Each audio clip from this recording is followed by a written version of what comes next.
Hello friends, मेरा नाम है भूषण और हमने पिछली वीडियो में देखा प्रोनाउन क्या होता है, प्रोनाउन की डेफिनेशन क्या है और पर्सनल प्रोनाउन हमने पिछली वीडियो में कवर किया। तो इस वीडियो में हम लोग देखेंगे रिफ्लेक्सिव प्रोनाउन और एम्फेटिक प्रोनाउन क्या होता है, किसे कहते हैं। तो आइए शुरू करते हैं। तो दोस्तों, रिफ्लेक्सिव प्रोनाउन क्या होता है? तो रिफ्लेक्सिव प्रोनाउन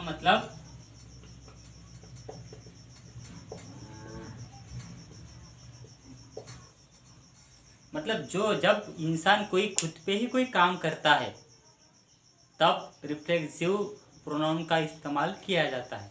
मतलब कैसे? मैंने खुद से ही होमवर्क पूरा किया, मतलब मैंने अपने आप ही होमवर्क पूरा किया। इसमें जो अपने आप में या फिर खुद से ही, ये जो वर्ड है ये इंग्लिश में कैसे लिखेंगे? तो मतलब माई सेल्फ, हिम सेल्फ, तो इसे ही कहा जाता है रिफ्लेक्सिव प्रोनाउन। तो आइए देखते हैं। रिफ्लेक्सिव प्रोनाउन मतलब राजा खुद ही, फॉर एग्जाम्पल लेंगे हम, राजा खुद ही जंगल में चला गया। तो यहाँ पर राजा ने खुद ही काम किया, तो यहाँ पर खुद ही का मेंशन हो रहा है। मतलब अगर कोई इंसान, कोई प्राणी, कोई भी जानदार चीज अगर खुद से ही काम करता है तब वो खुद से ही अपने आप इन जैसे लफ्जों को बोलने के लिए जिस किसी वर्ड का इस्तेमाल, जिस किसी प्रोनाउन का इस्तेमाल किया जाता है उसे कहा जाता है रिफ्लेक्सिव प्रोनाउन। तो यहाँ पर इंग्लिश में कैसे लिखेंगे हम लोग? The king himself went to forest. तो यहाँ पर हिमसेल्फ, ये जो प्रोनाउन है इसे कहा जाएगा रिफ्लेक्सिव प्रोनाउन। तो हम लोग समझेंगे कि जो हमारे पर्सनल प्रोनाउन है सबका रिफ्लेक्सिव प्रोनाउन में कैसे कन्वर्ट किया जाता है, ये हम लोग लिख लेंगे।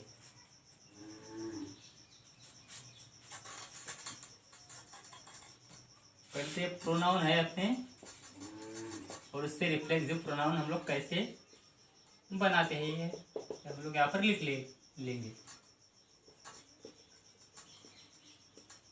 तो दोस्तों, जैसे कि I, we, they, you, he, she और इट, ये सब पर्सनल प्रोनाउन है। तो आई का रिफ्लेक्सिव प्रोनाउन क्या होगा? Myself. वी का रिफ्लेक्सिव प्रोनाउन क्या होगा? Our self. हाँ, तो दोस्तों आपने बोला आवर सेल्फ होता है क्या? तो आवर सेल्फ नहीं होता। क्यों नहीं होता? क्योंकि हम मतलब एक से ज्यादा इंसान है, मतलब प्लूरल फॉर्म है। यहाँ पर जैसे कि हम लोग, आपको मालूम होगा, जैसे वाइफ है,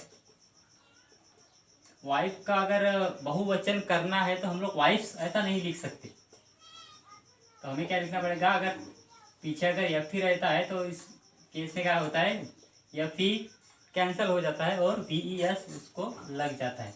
वैसे ही हाफ, तो हाफ का भी हम लोग अगर बहुवचन करते हैं तो उससे HALVES, तो VES आखिर में लगाना पड़ता है बहुवचन करने के लिए। जिन भी किसी वर्ड्स के आखिर में F है और उसका बहुवचन करना है तो उसे हम लोग लगाते हैं, F को निकाल देते हैं और VES लगा देते हैं। इसी प्रकार ये बहुवचन है वी, तो उसका अवर सेल्फ नहीं होता। तो एक वचन मतलब ये माय, आय का माय सेल्फ हो गया, एक ही इंसान था मतलब खुद के लिए।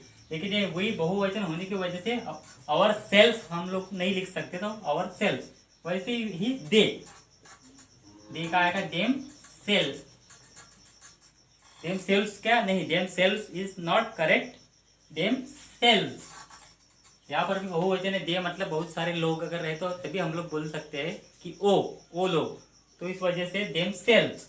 यहाँ पर यू के लिए यूर सेल्फ और यूर सेल्फ। अगर सामने वाला इंसान अगर एक है, मतलब कोई लड़का है, तो उसने खुद से ही खुद के पैरों पे कुल्हाड़ी मारी, ऐसा अगर बोला तो हम लोग बोलेंगे हिमसेल्फ। लेकिन बहुत सारे लोग हैं, उन्होंने खुद से ही अपने लिए प्रॉब्लम क्रिएट की, ऐसा अगर रहा तो हम लोग इस्तेमाल करेंगे यूर सेल्फ। तो ये इस पर डिपेंड रहेगा कि सामने वाला एक इंसान है या बहुत। यूर सेल्फ मतलब यहाँ पर एक वचन के लिए यू का रिफ्लेक्सिव प्रोनाउन योर सेल्फ एक वचन के लिए और योर सेल्फ बहुवचन के लिए। मतलब यहाँ पर एक एग्जांपल, उसने खुद चाय बनाई, तो इसमें ही मेड टी हिमसेल्फ ऐसा। लेकिन उन्होंने खुद चाय बनाई अगर रहा, उन्होंने खुद चाय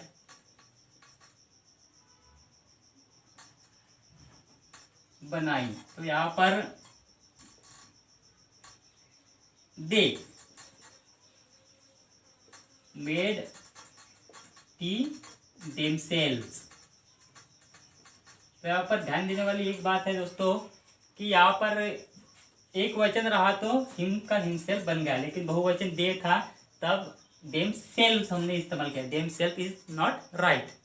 तो वैसा ही यूर सेल्फ, तो यहाँ पर अगर हम लोगों ने लिया कि तूने खुद चाय बनाई, तो यहाँ पर क्या आएगा, you made tea yourself. अब एक इंसान है वो तो यूर सेल्फ।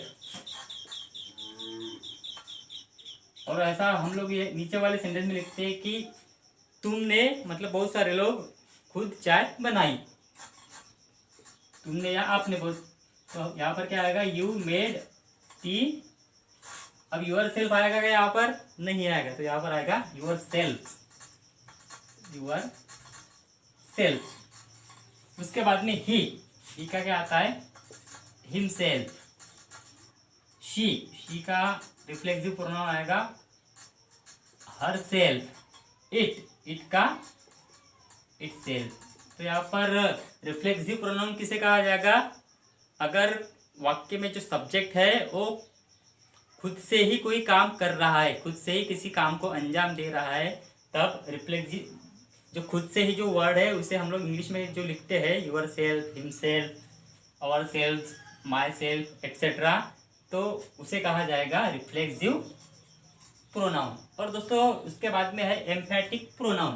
तो एम्फेटिक प्रोनाउन क्या है, तो रिफ्लेक्सिव प्रोनाउन और एम्फेटिक प्रोनाउन इसमें कुछ ज़्यादा फर्क नहीं है, वो सेम ही है। मतलब रिफ्लेक्सिव प्रोनाउन भी यही है और एम्फेटिक प्रोनाउन भी यही है। तो फॉर एग्जांपल इसमें डिफरेंस क्या है ये मैं अभी आपको बताता हूँ।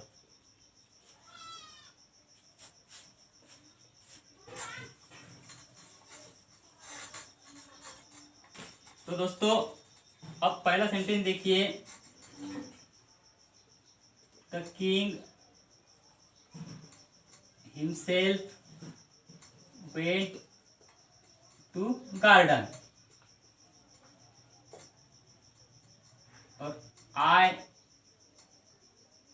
Completed my homework myself, completed my homework my self.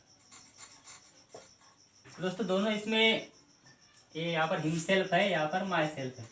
तो इसमें एक जो सेंटेंस है वो है रिफ्लेक्सिव प्रोनाउन का, और दूसरा वाला जो सेंटेंस है कोई एक वो है एम्फेटिक प्रोनाउन का। तो पहचाने कैसे, how to identify reflexive pronoun and emphatic pronoun. आइए देखते हैं। अगर सेंटेंस में सब्जेक्ट के ठीक बाद अगर रिफ्लेक्सिव प्रोनाउन आता है तब उसे एम्फेटिक प्रोनाउन कहा जाएगा। क्यों कहा जाएगा, क्योंकि वो सब्जेक्ट पे ज़्यादा जोर दे रहा है, मतलब सब्जेक्ट का इंपॉर्टेंस ज़्यादा कर रहा है कि मतलब ये राजा है। यहाँ पर इसका भावार्थ क्या है कि राजा खुद से ही चला गया, मतलब राजा पे ज़्यादा जोर दिया जा रहा है कि राजा होने के बावजूद खुद पे ही चला गया। तो राजा के डायरेक्ट बाद में क्या है, हिमसेल्फ वर्ड आया, इस वजह से इसे कहा जाएगा एम्फेटिक प्रोनाउन। और यहाँ दूसरे सेंटेंस में देखिए, आई completed my homework my self, मैंने खुद से ही अपना होमवर्क पूरा किया। इसमें आई के डायरेक्ट बाद में मतलब माई सेल्फ नहीं है, तो इसे कहा जाएगा रिफ्लेक्सिव प्रोनाउन। तो जैसे रिफ्लेक्सिव प्रोनाउन और एम्फेटिक प्रोनाउन एक ही है, लेकिन अगर सब्जेक्ट के ठीक बाद माई सेल्फ, हिमसेल्फ ऐसा कुछ प्रोनाउन आता है तो उसे कहा जाता है, क्योंकि वो मतलब इम्पोर्टेंस ज़्यादा दे रहा है। ठीक बाद अगर सब्जेक्ट के ठीक बाद अगर रिफ्लेक्सिव प्रोनाउन आता है तो ज़्यादा इम्पोर्टेंस वो सब्जेक्ट को दे रहा है, तभी इसको एम्फेटिक प्रोनाउन कहा जाता है। लेकिन अगर सब्जेक्ट के ठीक बाद ना आकर मतलब सेंटेंस में आगे अगर आखिर में या बीच में अगर myself, himself, themselves, our self इनमें से कोई भी प्रोनाउन आता है तब उसे कहा जाएगा रिफ्लेक्सिव प्रोनाउन। मतलब इसमें आई completed my homework my self, यहाँ पर आई के बाद ठीक बाद माई सेल्फ वर्ड नहीं है तो अब ये रिफ्लेक्सिव प्रोनाउन कहा जाएगा, उसे एम्फेटिक प्रोनाउन नहीं कह सकते। हाँ, अगर यहाँ पर मैंने ऐसा लिखा कि I myself completed my homework, I myself completed my homework, तो अब जाके ये आई क्या है, सब्जेक्ट, सब्जेक्ट के ठीक बाद ये प्रोनाउन आया है रिफ्लेक्सिव, तो अब ये इसे यहाँ पर कहा जाएगा एम्फेटिक प्रोनाउन। तो आशा करता हूँ दोस्तों कि आपको आज का ये टॉपिक समझ में आया होगा। कॉम्पिटिटिव एग्जाम के दृष्टिकोण से ये बहुत ही ज़्यादा इम्पोर्टेंट पार्ट है, इस वजह से आप इसकी गहराई से स्टडी करिएगा और हो सके तो मेरा चैनल सब्सक्राइब कीजिएगा, क्योंकि दोस्तों मेरे पास ना तो माइक है, ना अच्छे कपड़े हैं, मोबाइल भी है तो उसमें बहुत सारे एमबीज, मतलब बहुत कम एमबी जीबी का मोबाइल है, इस वजह से मैं बड़े बड़े वीडियोस नहीं बना पा रहा हूँ। लेकिन आशा करता हूँ दोस्तों अगर आपका साथ रहा तो मैं आपके लिए मतलब बहुत से अच्छे अच्छे वीडियो बना के आपके लिए शेयर करता रहूँगा और आपके कुछ काम आता रहूँगा, ये मेरा आपसे प्रॉमिस है। तो कृपया मेरा चैनल सब्सक्राइब ज़रूर करें और चैनल अगर आपने सब्सक्राइब नहीं भी किया तो भी आप दिल लगा के पढ़िए, क्योंकि इंग्लिश बहुत ज़्यादा ज़रूरी है आज के इस इरा में। तो इंग्लिश की अगर आपको इंग्लिश का नॉलेज नहीं है तो सबसे पहले आपका प्रॉब्लम क्या आएगा, आपको हेजिटेंसी होगी, आपका कॉन्फिडेंस लो हो जाएगा।